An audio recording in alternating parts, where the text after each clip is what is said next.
నమస్తే, welcome to Kumar bike spares Guntur అండి. బాగున్నారా ఫ్రెండ్స్? అందరూ బాగుండాలి, అందులో మనం ఉండాలి. ఎందుకంటే అలాగే బాగుంటుంది. ఇప్పుడు ఈ వీడియో నేను ఇంతకుముందు వీడియోలో చెప్పాను, రెండో డ్రైవర్ ఉండాలి ఆ బస్సుకి. సరే, ఒక డ్రైవరే ఉన్నాడు అనుకుందాం, ఒక క్లీనర్ ఉంటాడు, హెల్పర్. కనీసం వీళ్ళిద్దరూ దిగి పారిపోవటానికి అవకాశం ఉన్నది కదా, ఆ అవకాశం కూడా జనాన్ని కాపాడడానికి ఎందుకు చేయలేకపోయారు సాహసం? కనీసం 2 జాకీ రాడ్లు ఉంటాయి ప్రతి బస్సులో కూడా. 2 జాకీ రాడ్లు పెట్టి అద్దాల పగలగొట్టైనా సరే రక్షించవచ్చు.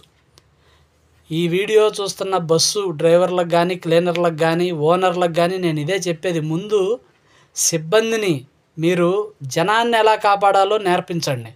ఒక ప్రమాదం జరిగితే జనాన్ని ఎలా కాపాడాలో సిబ్బందికి నేర్పించాలి. Thank you friends.